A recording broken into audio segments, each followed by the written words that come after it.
السلام علیکم ورحمۃ اللہ تعالی وبرکاتہ۔ رجب کا مہینہ تشریف لاتا ہے، جگہ جگہ دھوم مچائی جاتی ہے۔ اس ماہ مقدس میں آقا کریم صلی اللہ تعالی وسلم نے وہ عظمت جو معراج کے سفر پر پائی تھی، اس عظمت سے آپ کو نوازا گیا۔ ساتھ ہی ساتھ اس مقدس مہینے میں ہم حضور غریب نواز کی چھٹی مناتے ہیں، اور اسی ماہ مقدس میں ہم سیدہ امام جعفر صادق رضی اللہ تعالیٰ کی نسبت سے کھیر پوری کی نیاز یا کنڈے کی نیاز کرتے ہیں۔ اللہ تبارک و تعالیٰ کا عظیم احسان ہے کہ ہم سنی دعوت اسلامی کے ماحول سے جڑنے کے بعد ہم یہ دیکھ رہے ہیں کہ بہت سے معاملات میں جہاں گمراہی، جہاں بدعملی عروج پر ہو رہی تھی، سنی دعوت اسلامی کے آنے کے بعد بحمد تعالیٰ ہمارے سماج سے، ہماری سوسائٹی سے وہ چیزیں جو شریعت کے خلاف تھی آہستہ آہستہ ختم ہونے لگی۔ جیسے حضور بابا مخدوم ماہمی علیہ رحمت و رضوان کے آستانے پر پہلے جس طرح ڈھول تاشے کے ساتھ سندل جایا کرتے تھے، اب لگ بھگ 80% اس کا سد باب ہو گیا۔ 80% جو سندل جاتے ہیں وہ بغیر ڈھول تاشے کے جاتے ہیں۔ یہ اللہ کا شکر ہے کہ ہماری عوام میں، ہماری قوم میں بیداری ہے۔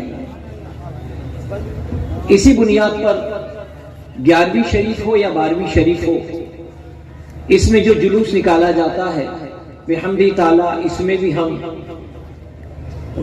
گزشتہ چند سالوں سے تبدیلی محسوس کر رہے ہیں کہ ڈی جے اور دیگر خرافات سے پاک ہوتے ہوئے یہ جلوس صرف اور صرف اللہ، اس کی رضا کی خاطر، اس کے رسول اعظم صلی اللہ علیہ وسلم کو راضی کرنے کی خاطر نکالا جاتا ہے، اور بڑی احتیاط کے ساتھ نکالا جاتا ہے۔ یہی حال اس کنڈے کی نیاز کا بھی تھا۔ اب چونکہ تحریک کے تحت ہم کرناٹک کے علاقے میں بھی جاتے ہیں، آندھرا کے علاقے میں بھی جاتے ہیں، گجرات کے علاقے میں بھی جاتے ہیں، مہاراشٹر میں بھی دیکھتے ہیں، تو نیاز تو ایک ہے اور سیدنا امام جعفر صادق سے منسوب ہیں، لیکن طرح طرح کی خرافات شامل کر لی گئی ہیں۔ اب اچھی باتیں لوگ جلدی ایبزارب نہیں کرتے اور غلط باتوں کو فوراً قبول کر لیا جاتا ہے۔ کرناٹک کے بعض علاقوں میں یہاں تک احتیاط کی جاتی تھی کہ اگر کنڈے کی نیاز کسی کے یہاں کھانے جانا ہوتا تو وہ صاحب اگر صبح گوشت کھا لی ہوتے، مچھلی کھا لی ہوتے اور نیاز کے گھر میں جانا ہوتا تو پہلے وہ گھر جاتے، گھر جا کے غسل کرتے، پھر کپڑے تبدیل کر کے جس کے یہاں کنڈے کی نیاز ہے ان کے یہاں کنڈے کی نیاز کھانے جایا کرتے۔ یعنی یہ عقیدہ گھڑ لیا تھا کہ کنڈے کی نیاز کھانے کے لیے گوشت مچھلی کھا لیا تو بغیر نہائے اگر کھا لیا تو گنہگار گئے۔ یہ فضول سی رسم تھی۔ تو ایسی رسموں کا سد باب کرنے کے لیے الحمدللہ سنی دعوت اسلامی کے اسٹیج سے جا بجا اس عنوان پر بیانات جاری کیے گئے، جس کی بدولت آج بہت سی خرافاتی رسمیں بحمد تعالیٰ اس نیاز سے جو منسلک تھی، وابستہ تھی، وہ آہستہ آہستہ ختم ہو گئی۔ آئیے ہم اس کے تعلق سے چند باتیں کرتے ہیں۔ یاد رکھیں، ہم اہل سنت والجماعت نظر و نیاز کے قائل ہیں۔ نیاز کرنے سے جس بزرگ کی نیاز ہم کرتے ہیں ان کی بارگاہ تک ہمارا یہ نذرانہ ضرور پہنچتا ہے، اور اگر ہم نظر و نیاز کا اہتمام کرتے ہیں تو ہم تو گنہگار ہیں، گرے پڑے ہیں، سیاہ کار ہیں، لیکن اگر ہم ان کا نام یاد کر کے ان کے لیے نظر و نیاز کا اہتمام کرتے ہیں تو ہم تو گرے پڑے ہیں، لیکن وہ تو عظیم مرتبے پر فائز ہیں۔ اگر ہم ان کی نگاہ میں آ گئے تو ہماری دنیا اور آخرت دونوں کامیاب ہو جائیں گے۔ جیسے پیران پیر روشن ضمیر سیدنا غوث اعظم رضی اللہ تعالیٰ کا ہم دن مناتے ہیں اور ہر روز آپ کے نام سے منسوب فاتحہ خوانی ہوتی ہے، تو کئی جگہ لوگ عشاء کی نماز کے بعد 11ویں کی نیاز کا اہتمام کرتے ہیں، نظر و نیاز کی جاتی ہے۔ اب دیکھیں سیدنا غوث اعظم کا قول کتنا پیارا ہے۔ آپ فرماتے ہیں کہ جو لوگ مجھے عشاء کی نماز میں یاد کر کے نظر و نیاز کرتے، یعنی عشاء کی نماز میں مجھے یاد کرتے ہیں، میں ان کو مغرب میں یاد کر چکا ہوتا ہوں۔ جو لوگ مجھے عشاء میں یاد کرتے ہیں، میں ان کو مغرب میں یاد کر لیا ہوتا ہوں۔ تو حضور پیران پیر غوث اعظم دستگیر رضی اللہ تعالی کی نگاہ میں اگر ہم آ جاتے ہیں تو ہمارے لیے دنیا اور آخرت کی بڑی عظیم دولت ہے یہ۔ تو یہ جو نظر و نیاز ہم دلاتے ہیں، یہ سیدنا امام جعفر صادق رضی اللہ تعالی سے منسوب ہے۔ آپ کی شب جو آتی ہے وہ 17 رجب المرجب، لیکن عوام میں 22 رجب مشہور ہو گئی، اور پھر ظلم یہ کہ ایک گلی میں 6 8 گھر میں اگر نیاز ہو رہی ہے تو وہ 22 تاریخ کو ہی ہو رہی ہے۔ اب اگر فجر کی نماز کے بعد کسی کے گھر میں کوئی پہنچا تو وہ ایک کے گھر سے دوسرے کے گھر، تیسرے کے گھر، چوتھے کے گھر، چھٹے کے گھر، 8ویں کے گھر، وہ 1 گھنٹے میں سب کے گھروں میں حاضری دے رہا ہے، تھوڑی تھوڑی کھیر پوری کھا کر۔ تو کیا ہی بہتر ہے کہ اگر کنڈے کی نیاز ہم نے دلانی ہے تو پہلی رجب سے ہی شروع کر دیں، 22 رجب کا انتظار نہ کریں، پہلی رجب سے شروع کریں۔ کسی کے گھر میں 1 تاریخ کو ہو، کسی کے گھر میں 2 تاریخ کو ہو، کسی کے گھر میں 3 کو ہو، کسی کے یہاں 5 کو ہو، کسی کے یہاں 8 کو، جیسی اپنی سہولت ہے۔ اس اعتبار سے آپ کھیر پوری کا اہتمام کریں۔ اچھا یہ بھی ذہن میں رہے کہ کنڈے کی نیاز میں خاص کھیر اور پوری کا ہونا لازم نہیں ہے، چونکہ ہم نظر و نیاز کے قائل ہیں تو جو ہمارے پاس میسر ہے، کھیر پوری ہے سبحان اللہ، سالن شوربہ ہے سبحان اللہ، سبزی ترکاری ہے ماشاء اللہ، بندی جلیبی ہے سبحان اللہ، شکر ہے الحمدللہ، گڑ کے ڈھیر ہے وہ بھی کافی ہے، اور اگر گڑ نہیں ہے، شکر نہیں ہے، جلیبی نہیں ہے، مٹھائی نہیں ہے، گھر میں چاول سالن اگر مچھلی نہیں ہے تو صرف آپ پانی اور نمک پر بھی فاتحہ دلا سکتے ہیں۔ کوئی قید نہیں ہے کہ آپ نے کھیر اور پوری پر ہی فاتحہ دلانی ہے۔ یہ میں اس لیے بیان کر رہا ہوں کہ ہماری ماشاءاللہ اس اجتماع میں خواتین اسلام بھی بھرپور تعداد میں ہیں، کیونکہ بری رسمیں خواتین کے ذریعے ہی ہمارے معاشرے میں آتی ہیں۔ جو غلط رسمیں ہیں یہ خواتین اسلام کے ذریعے ہی ہمارے معاشرے میں گردش کرتی ہے۔ تو خاص کر ہماری یہ ماں بہنیں سن لیں کہ نظر و نیاز کے لیے کھیر پوری کا ہونا لازم نہیں ہے، اگر نمک اور شکر پر بھی فاتحہ دلا دی جائے تو سبحان اللہ۔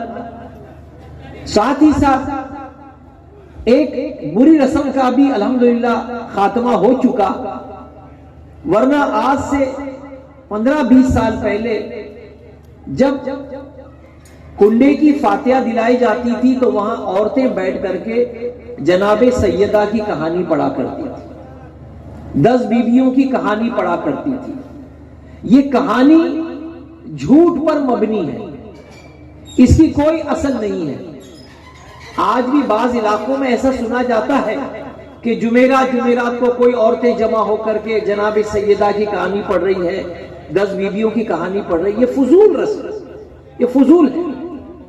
آپ نے جس دن کنڈے کی نیاز کرنی ہے تو اس دن آپ صبح یاسین شریف پڑھ لیں، سورہ فاتحہ پڑھ لیں، قرآن مجید کی دیگر آیتیں تلاوت کر لیں، اور پھر وہ تمام نظر و نیاز کے ساتھ جو کچھ کلام مجید آپ نے پڑھا ہے یہ تمام کے تمام ایصال ثواب کر دیں۔ اب دیکھیں رحمت اللہ کی کتنی وسیع ہے۔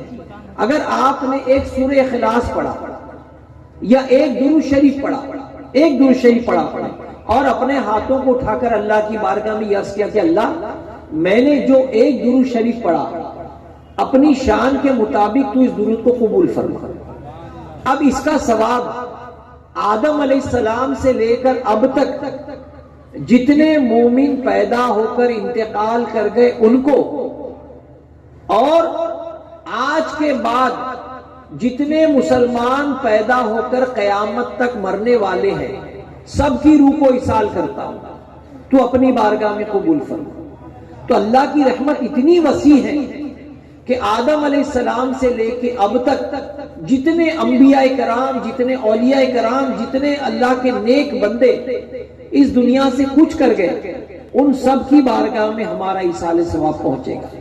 اور پھر یہی نہیں، آج کے بعد جو مومن بندہ پیدا ہو کر قیامت تک انتقال کرتا رہے گا سب کو اللہ کی رحمت سے حصہ ملتا رہے گا۔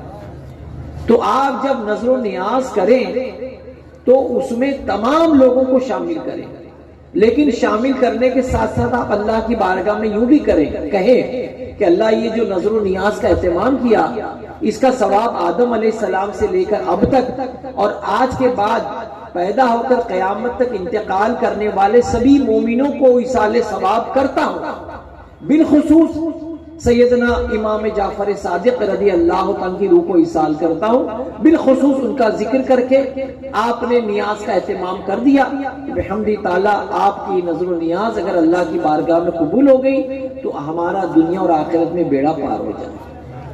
تو نظر و نیاز کے لیے کھیر پوری کا ہونا لازم نہیں ہے، آپ کسی بھی چیز پر فاتحہ دلا سکتے ہیں۔ 10 بی بی کی کہانی، جناب سیدہ کی کہانی، یہ بالکل فضول گوئی ہے۔ یہ کتابیں مارکیٹ سے آہستہ آہستہ ختم ہو گئی، الحمدللہ اب اس کا رواج بھی ختم ہو گیا، اب لوگ نظر و نیاز کے وقت یہ نہیں پڑھتے۔ یہ بہت اچھا ہمارا اقدام تھا اور اس سے قوم کو فائدہ ہوا۔ اس کی جگہ قرآن مجید کی سورتوں کی تلاوت کی جائے، یہ زیادہ بہتر ہے۔ ٹھیک ہے۔ تیسری چیز کہ نظر و نیاز یہ رات بھر پکائی جاتی ہے اور صبح فاتحہ دلا کر لوگوں کو دعوت دی جاتی ہے پہلے سے۔ اب جب یہ رات میں پکانے کا سلسلہ ہوتا ہے تو خواتین گھر میں جمع ہوتی ہے پوریاں بیلنے کے لیے، کھیر پکانے کے لیے۔ اگر اس میں بے پردگی ہوگی، یعنی جس کے گھر میں نیاز ہے اس گھر میں جوان مرد رہتے ہوں، جوان لڑکے رہتے ہوں اور وہاں عورتیں جا کر رات بھر پوریاں بیلتی ہو تو ایسی عورتوں کا جمع ہو کر پوریاں بنانا حرام میں شامل ہو جائے گا بے پردگی کی وجہ سے۔ اب ہم نے یہاں تک سنا کہ ریڈیو آن ہوتا ہے، گانا بجتا رہتا ہے اور عورتیں روٹیاں بیلتی رہتی ہے، پوریاں بیلتی رہتی ہے، یہ بھی گناہ ہے۔ کہاں تو یہ احتیاط کی جاتی ہے کہ جو عورتیں مخصوص ایام میں ہے وہ پوری بیل بھی نہیں سکتی، وہ کھیر کھا بھی نہیں سکتی، کھیر پکا بھی نہیں سکتی، حالانکہ یہ فضول ہے۔ اگر عورت اپنے مخصوص ایام میں ہے تو وہ کسی کو بتائے کیونکہ میں مخصوص ایام میں ہوں، وہ چاہے تو جا کر پوریاں بھی بیل سکتی ہے، کھیر بھی پکا سکتی ہے، کھیر بھی کھا سکتی ہے، بس احتیاط یہ ہے کہ وہ قرآن مجید کی تلاوت بغرض فاتحہ نہیں پڑھ سکتی۔ اس کے علاوہ کھیر پکا بھی سکتی ہے، پوریاں بیل بھی سکتی ہے، کھیر پوری کھا بھی سکتی ہے، اس پہ کوئی پابندی نہیں۔ لیکن عورتوں نے یہ غلط رواج کو پروان چڑھایا کہ ناپاک عورت جو مخصوص ایام میں ہے وہ عورت آ کر روٹیاں بیل نہیں سکتی، پوریاں بنا نہیں سکتی، کھیر پکا نہیں سکتی، کھیر کھا نہیں سکتی، یہ بالکل غلط ہے۔ ایسی عورتیں کھیر پکا بھی سکتی ہے، کھیر کھا بھی سکتی ہے۔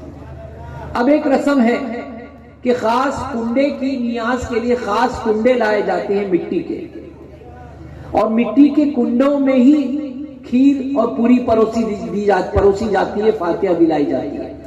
تو ضروری نہیں کہ مٹی کے برتن میں ہی فاتحہ دلائی جائے، کنڈے کی نیاز ضروری نہیں کہ مٹی کے برتن میں ہی ہو۔ ہاں ایک حدیث شریف کا مفہوم ہے کہ میرے آقا صلی اللہ تعالی وسلم فرماتے جس گھر میں مٹی کے برتن استعمال میں رہتے ہیں اس گھر کی زیارت کے لیے فرشتے آتے ہیں۔ اگر اس نیت سے آپ نے مٹی کے برتن میں، مٹی کے کنڈے میں نیاز رکھی ہے اور آنے والے کے لیے آپ نے مٹی کے کٹورے اور مٹی کی پیالیاں رکھی ہے کہ اسی میں کھائے اور اسی میں ہاتھ دھو کر کے چلے جائے، تو سبحان اللہ، اچھی بات ہے۔ لیکن ایک بری رسم کیا ہے کہ آپ نے صبح سے لے کے شام تک کنڈے کی نیاز ایک مٹی کے کنڈے میں دلا دی، اب شام ہوتے ہوتے 5 بجے عصر کے وقت کنڈے کی نیاز کو لپیٹ دیا گیا، اب اس میں جو کھیر بچ گئی، یہ بھی رسم بد ہے، جو کھیر بچ گئی ہے وہ کھیر کو مٹی کو اٹھا کے مٹی کے برتن کے ساتھ اٹھا کر دریا میں ڈال دیا جاتا ہے، اس میں جو کھیر بچ جاتی ہے اس کو لوگ ضائع کر دیتے ہیں، یہ بھی فضول رسم ہے۔ اگر مٹی کے برتن میں جو آدھی مٹی کے کنڈے میں آدھی کھیر بچ گئی ہے، اس کو کھیر کو نکال کر اپنے پیالے میں منتقل کرے اور فریج میں رکھ کر کے 2-3 دن بعد کھاتے رہے، ہفتے بھر بعد کھاتے رہے، کوئی ممانعت نہیں ہے۔ تو یہاں کیا کیا جاتا ہے کہ کنڈے میں جو کھیر بچ گئی اس کھیر کو ضائع کر دیا جاتا ہے۔ اچھا، 1-2 جگہ ہمارا اتفاق ہوا کہ کھیر کی پوری کھانے گئے اور چمچہ چلائے تو اندر سے چاندی کے چھلے نکلے، یہ کیا ہے؟ پتا چلا کہ بعض گھروں میں چاندی کے چھلے یا چاندی کے سکے کھیر میں ڈال دیے جاتے ہیں، اور پھر جو جس کے نصیب، جس کے چمچ میں وہ چھلا آ گیا، کوائن آ گیا، چاندی کا سکہ آ گیا، وہ خوش نصیب۔ تو یہ فضول بات ہے، یہ فضول ہے۔ تو اگر آپ نے کھیر نکال لی، بچ گئی، اس کو فریج میں رکھ کر کے ہفتے بھر بعد کھائیے، کوئی ممانعت نہیں۔ بعض علاقوں میں یہ مشہور ہے کہ کنڈے کی نیاز گھر کے باہر نہیں جانی چاہیے، چوکھٹ کے باہر نہیں جانی چاہیے، یہ بھی فضول ہے۔ اگر آپ کے پڑوس میں یا رشتہ داروں میں کوئی بیمار ہے، کوئی ہارٹ کا پیشنٹ ہے، کڈنی کا پیشنٹ ہے، کوئی بڑی بیماری میں اللہ نہ کرے ہے، اب اس کو بھی آپ نیاز پیالے میں، برتن میں، کٹورے میں بھیجیں بطور تحفہ، کیونکہ نیاز میں اللہ نے برکت رکھی ہے۔ اگر مریض بھی 1 چمچ کھا لے گا، انشاءاللہ اللہ نے چاہا تو اس کو تکلیف نہیں پہنچے گی، اس کو انشاءاللہ اس سے فائدہ ہی پہنچے گا۔ تو نظر و نیاز جو گھر کی 4 دیواری میں پروسی گئی ہے، اگر کسی رشتہ دار کو ٹفن میں پیک کر کے دی جائے تو اس پر بھی کوئی گناہ نہیں ہے، آپ اپنے گھر کے باہر بھی اپنے پڑوسیوں کو دے سکتے ہیں، کھلا سکتے ہیں، اس میں کوئی ممانعت نہیں ہے، ٹھیک ہے۔ ایک چیز یہ بھی ہے کہ عورتوں اور مردوں کا خلط ملط نہیں ہونا چاہیے۔ دیکھیں، ایک اچھی چیز یہ بھی ہے کہ لال دسترخوان پر کھانا کھانا تمام نبیوں کی سنت ہے۔ تو اگر آپ نے لال دسترخوان سجایا اور اس کے اوپر مٹی کے کنڈے رکھے، اس میں کھیر پوری سجائی تھی، کچھ پھول سے آپ نے سجا دیا، اب جو عورتیں آ رہی ہیں تو عورتوں کے ساتھ عورتیں ہی بیٹھ کر کھائیں، مرد حضرات آ رہے ہیں تو مرد حضرات مرد ہی بیٹھ کر کے کھائیں۔ کوشش کریں کہ نیاز کے ساتھ ساتھ آپ مسالے والے چنے، مرغی کے پیس، بھجیے، دہی بڑے، یہ بھی رکھیں۔ آج تک ہماری عوام میں چند غلط فہمیاں آج بھی ہیں۔ ہمارا مسلمانوں کا اچھا خاصا طبقہ یہ سمجھتا ہے کہ میٹھا پہلے کھانا سنت ہے، حالانکہ میٹھا درمیان میں کھانا سنت ہے۔ اول نمکین ہو، آخر نمکین ہو، بیچ میں میٹھا ہو۔ تو اگر آپ نے کسی کو کنڈے کی نیاز پر اپنے گھر مدعو کیا، بلایا ہے، تو پہلے اس کے سامنے بھجیا، دہی بڑا، چنا، آلو، تیز آلو، یہ کچھ اس میں سے کچھ آگے رکھ دے، کھانے والا پہلے وہ کھا لے، پھر کھیر پوری نکال کر کھیر پوری کھا لے، اور پھر اٹھتے اٹھتے کچھ تیز کھا لے۔ اور اگر تیز نہیں رکھا تو کم از کم ایک نمک دان آپ وہاں رکھے کہ کھیر پوری کھانے والا پہلے تھوڑا نمک اپنے پلیٹ میں جھٹک لے اور تھوڑا سا نمک چکھ لے، اس کے بعد میں وہ پیٹ بھر کر کے جیسا کھانا کھاتا ہے، کھانا چاہتا ہے، ویسی وہ کھیر پوری کھا لے، پھر آخر میں پھر نمک کو جھٹک کر آخر میں نمک چکھ کر کے اڑ جائے۔ ہمارے یہاں شادی بیاہ میں لوگ کھاتے کھاتے چلاتے ہیں کہ بھائی میٹھا لاؤ، میٹھا کھانا سنت ہے۔ تو میٹھے کھانے کی سنت یاد ہے، پیٹ پہ پتھر باندھنے کی سنت ہم کو یاد نہیں ہے۔ بھوکا رہنے کی سنت ہم کو یاد نہیں ہے. کھانا ہوتے ہوئے بھی کبھی بھوکا رہنا چاہیے ہم کو تاکہ سنت پر عمل ہو. آقا کریم صلی اللہ تعالی وسلم کے ہاتھوں میں تو دونوں جہان کی خزانے کی چابی، دونوں خزانے کی چابی ہے. لیکن نبی کریم صلی اللہ تعالی وسلم نے اپنی امت کو سکھایا کہ کبھی کبھی ہفتہ ہفتہ آپ کے گھر میں چولہا نہیں جلتا تھا. سیدہ کے گھر میں بھی ہفتہ ہفتہ چولہا نہیں جلتا تھا. لیکن ہم کسی کی شادی بیاہ میں جاتے ہیں تو فوراً شور کر کے منگاتے ہیں کہ بھائی میٹھا لاؤ، میٹھا کھانا سنت ہے. تو بھائی میٹھا کھانا سنت ضرور ہے، لیکن کبھی کبھی بھوکا رہنا بھی سنت ہے، اس پر بھی عمل کر لیا کریں. ایک چیز یہ بھی ہے کہ جب آپ کھیر پوری کھاتے ہیں تو اس میں اس چیز کا بھی خیال رکھیں کہ مختصر کھائیں، پیٹ بھر کر کے نہ کھائیں، کیونکہ وہ بطور تبرک ہے، بطور نیاز ہے. تو ایک پوری یا دو پوری یا ہلکی پھلکی کھا کر کے اٹھ جائیں، پیٹ بھر کر کے نہ کھائیں، بس بطور تبرک، بطور نیاز تھوڑا سا کھا کر اٹھ جائیں. ایک غلط فہمی ہماری قوم میں بڑوں کی طرف سے چلی آ رہی ہے، اور وہ یہ ہے کہ ہم نے بھی بچپن سے اپنے گھر میں دیکھا، آپ میں بھی اکثر لوگوں نے سنا ہوگا کہ گھر میں جب کھانا کھا رہے ہیں تو ہمارے بڑے کہتے ہیں خاموش کھاؤ، بات چیت نہیں کرتے، کھانا کھاتے وقت باتیں نہیں کرتے. یہ اب تک کے ہمارے گھروں میں یہ ڈائلوگ مارا جاتا ہے. لیکن یاد رکھیں، میرے آقا صلی اللہ علیہ وسلم نے فرمایا کھانا کھاتے وقت بات کریں. خاموش کھانا آگ کی پوجا کرنے والوں کا طریقہ ہے. ہم کو کھاتے ہوئے بات چیت کرنی چاہیے، کسی کی خیر خیریت، کاروبار کی بات، دنیا کی سب بات کریں. صرف پیشاب پاخانے کی گندی باتیں چھوڑ کر جو گفتگو آپ کر سکتے ہیں کھانا کھاتے ہوئے گفتگو کیجئے. کوئی ممانعت نہیں، بلکہ کھاتے ہوئے گفتگو کرنے کا حکم دیا جاتا ہے. لیکن ہمارے معاشرے میں یہ بات مشہور ہو گئی کہ خاموشی سے کھایا جائے، ایسے کہ جیسے کانٹے چھری کی آواز آتی رہے اور کچھ نہیں. آپ کانٹے چھری سے کھا رہے، چمچے سے کانٹے سے خاموشی سے منہ چلائے بنا کھا رہے، بس یہی کھاؤ. تو یہ بالکل غلط رسم ہے. ہم اپنے گھروں میں جب کھانے پر بیٹھے تو اچھی باتیں، دینی باتیں، دنیاوی کاروبار کی باتیں، دوست احباب کی باتیں کرتے ہوئے کھائیں، جو کہ حدیث شریف کا مفہوم ہے. اسی انداز میں ہم کو کھانا چاہیے. اب ایک طریقہ یہ ہوتا ہے کہ کھانا کھا لینے کے بعد، کھیر پوری کے بعد ہم ایک ہی برتن میں ہاتھ دھوتے ہیں، ایک ہی برتن میں ہاتھ دھویا جاتا ہے. اب اسی برتن میں صبح سے شام تک ہاتھ دھوتے وہ جو ہاتھ دھونے ہوا پانی ہے وہ بھی کھیر کی طرح بن جاتا ہے. اب اس میں لوگ احتیاط کرتے ہیں کہ وہ کھیر والا پانی ہے تو اس کو کسی درخت کے جڑ میں ڈال دیا جاتا ہے. تو یہ سبحان اللہ اچھی چیز ہے. یہ تو جیسے آپ کنڈے کی نیاز میں یہ اہتمام کرتے ہیں تو 11ویں شریف کی نیاز میں بھی ایسے اہتمام کرو نا. اس میں نہیں کرتے. گلی میں یہاں سے وہاں دسترخوان سجا ہے 11ویں کا، اور جو گوشت کھا رہے ہیں اس کی ہڈیاں راستے میں پڑی ہیں، کھانا بچا ہوا کونے میں پڑا ہے، اس کا اہتمام نہیں کرتے. تو کھانے کا ادب یہاں بھی کیا جائے گا اور وہاں بھی کیا جائے گا. 11ویں شریف کی نیاز ہو یا 12ویں شریف کی، یا روزمرہ ہم اپنے گھر میں کھانا کھاتے ہیں تو کھانے کا ادب کیا جائے گا. کھانے کا ادب کیا جائے گا. آقا کریم صلی اللہ تعالی وسلم کے 2 صحابی ایک گلی سے گزر رہے تھے، دونوں ساتھ ساتھ گزر رہے تھے. اچانک ایک صحابی آگے بڑھ گئے اور ایک صحابی پیچھے رہ گئے، اور وہ جھک کر کے زمین سے انہوں نے روٹی اٹھائی، گری ہوئی روٹی اٹھائی، روٹی اٹھا کر جھاڑا اور اس روٹی کو کھا لیا. سوکھی روٹی زمین پہ گری ہوئی اس کو اٹھا کر چبا لیا. اب یہ جو صحابی آگے بڑھ گئے تھے، انہوں نے دیکھا کہ قرب و جوار میں جتنے کفار بیٹھے سب ان کی حرکت پہ ہنسنے لگے. تو وہ صحابی پیچھے پلٹ کر آئے اور اپنے دوسرے صحابی کو کونی مار کے کہا کہ تم نے ایسا کیوں کیا؟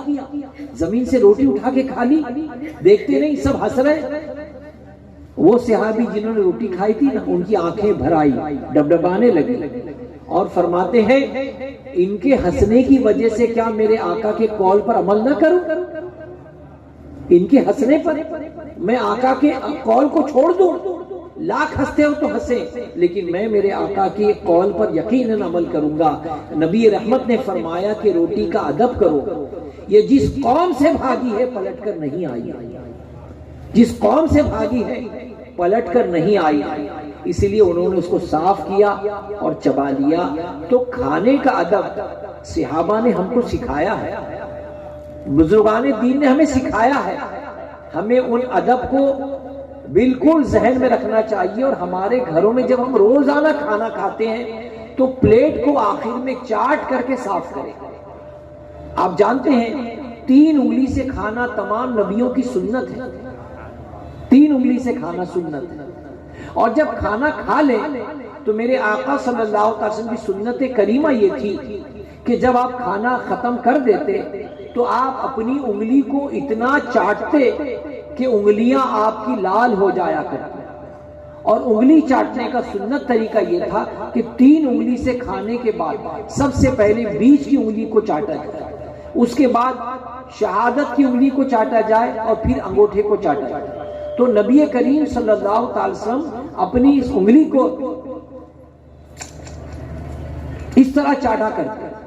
اب دیکھیں یہ تو نبی کریم کی سنت ہے 1400 سال پرانی، لیکن جب طب نبوی اور سائنس پر اسٹڈیز کرنے والے، تحقیق کرنے والے اس بات پر پہنچے ہیں کہ جب بھی کوئی کھانا کھا کر اپنی انگلی کو چاٹتا ہے، چوستا ہے، تو انگلی سے ایسی رطوبت نکلتی ہے جو اس کے کھانے کو ہضم کرتی ہے۔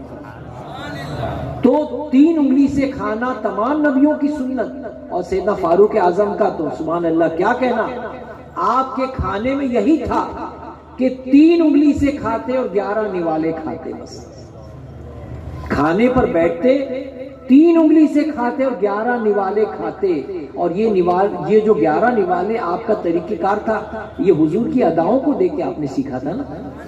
آج ہم اتنا کھاتے ہیں کہ کبھی کبھی یہ سائڈ لے کے کھاتے ہیں، پھر پیٹ بھر گیا تو پھر یہ سائڈ موڑ کے کھاتے ہیں، کھاتے رہتے ہیں۔ یاد رکھیں کہ کم کھانے میں صحت ہے، کم کھانے میں عافیت ہے، اسی لیے سال میں 1 مہینہ ہمیں روزہ رکھنے کی پریکٹس دی جاتی ہے۔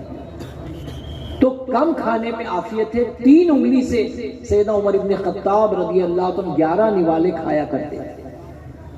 تو ہم کو بھی بڑی احتیاط کے ساتھ اگر کہیں کھانے کا اتفاق ہو تو نظر و نیاز بھی ہو یا اچھا کھانا بھی ہو تو احتیاط کے ساتھ کھانا چاہیے، اور کھانے کے بعد کھانے کو ضائع ہونے سے بچانا چاہیے۔ اگر روٹی کا ٹکڑا ہے تو اس کو چبا لیں، اس کو بازو والے کو کھلا دیں۔ یاد رکھیں فقہ میں کافر کا جھوٹا کھانے کی بھی اجازت ہے، کافر کا جھوٹا کھانے کی بھی اجازت ہے، لیکن بچنا بہتر ہے۔ لیکن مومن کا جھوٹا تو پاک ہے۔ میں کئی مرتبہ لوگوں کو ٹوکتا ہوں کہ مسجد کے کولر پر جاتے ہیں، مسجد کے اندر کولر میں جا کر پہلے گلاس پانی بھرتے ہیں، اس کو ہلا کر پھینکتے ہیں، پھر ایک بار بھرتے ہیں، پھر پھینکتے ہیں۔ تو میں بعض مرتبہ کہتا ہوں بھائی یہاں نمازی نے پانی پیا، کوئی شرابی نے آ کے پانی نہیں پیا، اتنی مرتبہ پانی ضائع کرنے کا مقصد کیا؟ بلکہ اگر آپ نے گلاس کو صاف دیکھا، صاف ہے، اس میں پانی بھر لیا، بسم اللہ پڑھ کے پی لیا۔ اگر کسی مومن نے پی کر چھوڑا ہے، اس کا بچا ہوا پانی بھی آپ نے پی لیا، انشاءاللہ اللہ نے چاہا تو ہمیں کوئی بیماری نہ ہو۔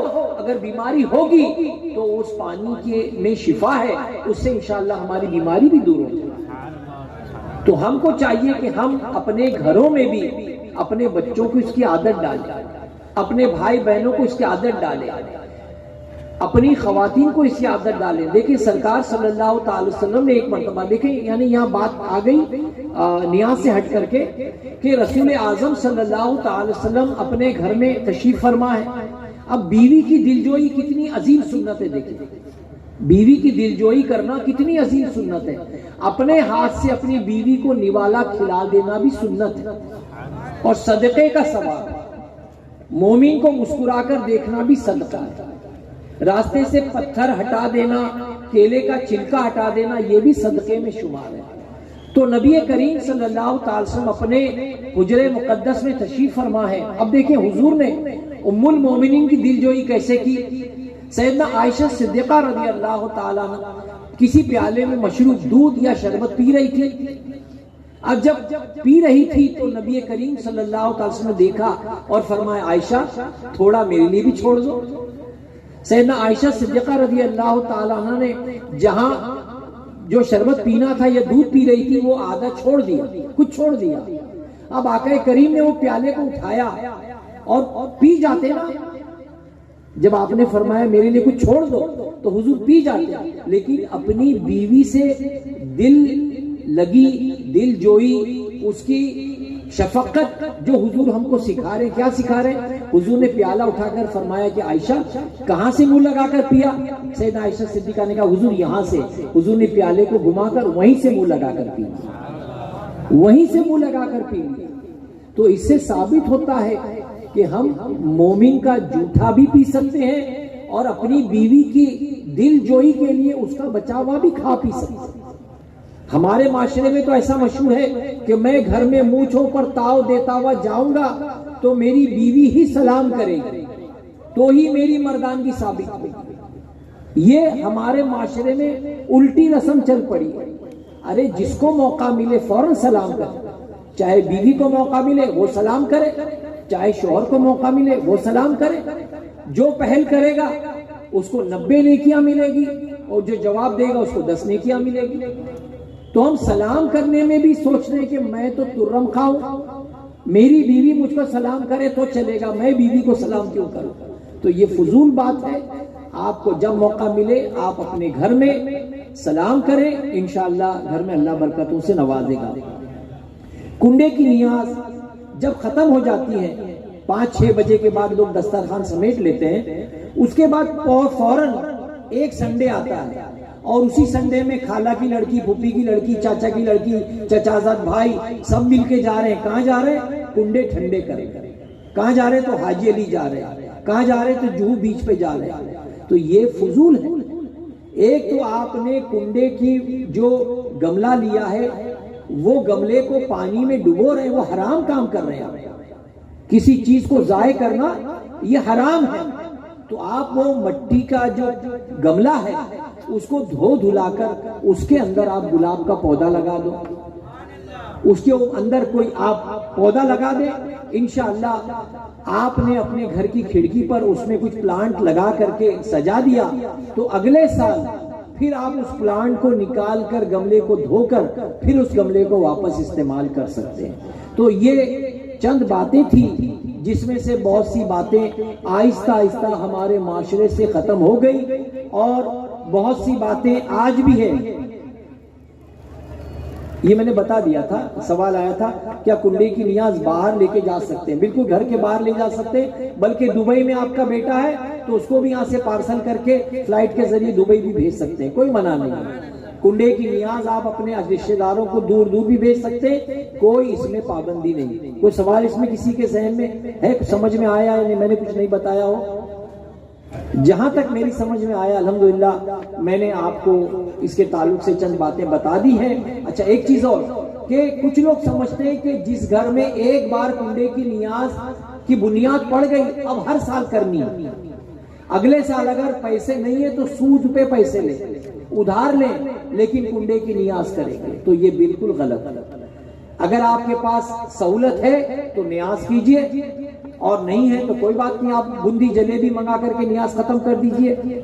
کچھ گھروں میں تو یہ رواج بھی ہے کہ کنڈے کی نیاز اگر پیر کو ہے, اتوار کو ہے تو جمعہ کو پورا گھر پاک کرتے. ارے مومن کا گھر تو پاک ہے پہلے سے, مسلمان کا گھر تو ہمیشہ سے پاک ہونا چاہیے, لیکن وہ رنگ روغن کریں گے, چونا لگائیں گے, کیا کر رہے ہیں؟ گھر پاک کر رہے ہیں اس لیے کہ پرسوں نیاز ہے. تو یہ غلط رسم ہے. مومن کا گھر تو ہمیشہ پاک رہتا ہے.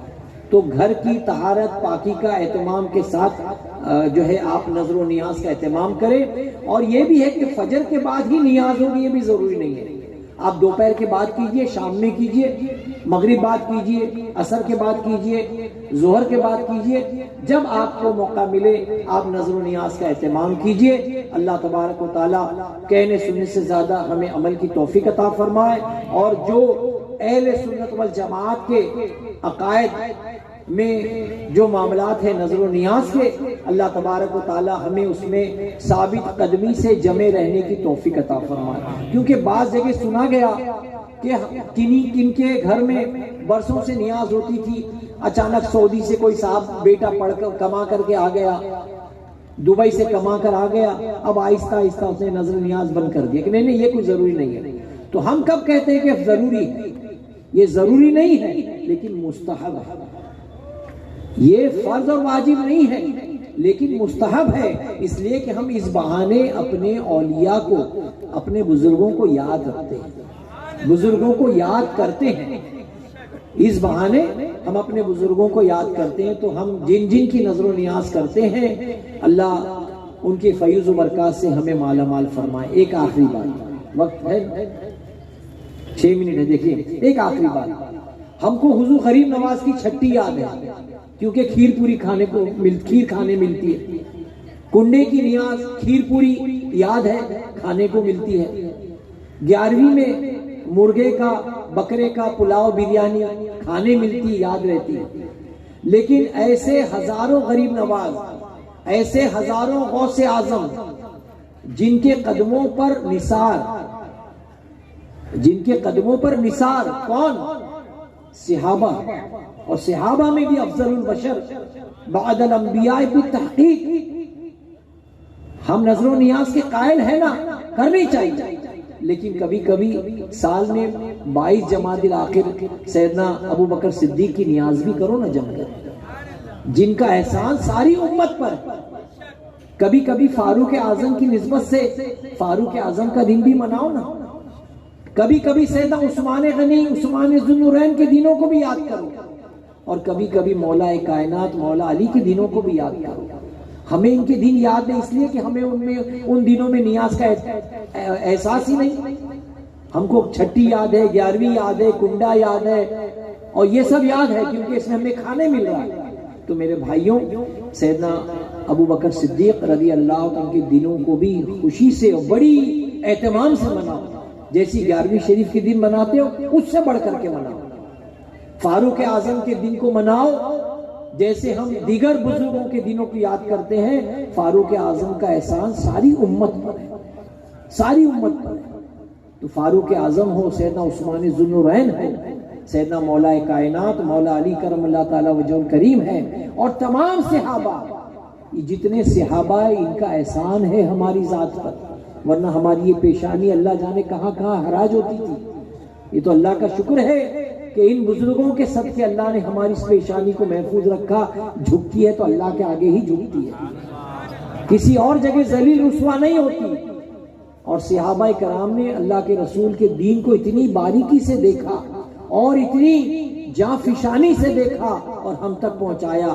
میں چیلنج کر کے آپ سے کہتا ہوں کہ آج ہم میں کئی لوگ ایسے ہیں جو اپنے باپ کے ساتھ 10 سال رہے، کوئی 20 سال رہے، کوئی 40 سال رہا، کوئی 50 سال رہا، کوئی 60 سال کا ہوا، اس کے سامنے اس کا باپ مرا ہے، لیکن کوئی مائی کا لال جواب نہیں دے سکتا کہ جب میرا باپ مرا تھا جس کے ساتھ میں 40 سال رہا، 60 سال رہا، جب میرے باپ کا دم نکلا تو میں نے دیکھا اس کی داڑھی میں کتنے بال تھے سفید، یہ کوئی بتا نہیں سکتا۔ لیکن صحابہ کرام کی حیات طیبہ کو دیکھو، صحابہ فرماتے ہیں جب رسول اعظم صلی اللہ تعالی وسلم نے دنیا سے پردہ فرمایا تو آپ کی ریش مبارک میں 11 یا 17 سفید بال تھے، 17 سفید بال تھے۔ صحابہ نے میرے آقا کے ایک ایک لمحے کو کتنی باریکی سے دیکھا ہو۔ اسی لیے تمام صحابہ محدث ہے اور انہی کے زیر دین ہم تک پہنچا۔ ہماری ذات پر، ہمارے ماں باپ پر ان کا احسان ہے۔ اللہ تبارک و تعالی ان کے عشق رسول کا صدقہ ہم کو، ہماری نسلوں کو، ہمارے بچوں کو عطا فرمائے۔ دوران بیان اگر مجھ سے کچھ لرزش ہوئی اللہ تبارک و تعالی مجھے معاف فرمائے، اور ہم سب کو جو کچھ بیان کیا گیا اس پر عمل کرنے کی توفیق عطا فرمائے۔ السلام علیکم ورحمۃ اللہ تعالی وبرکاتہ۔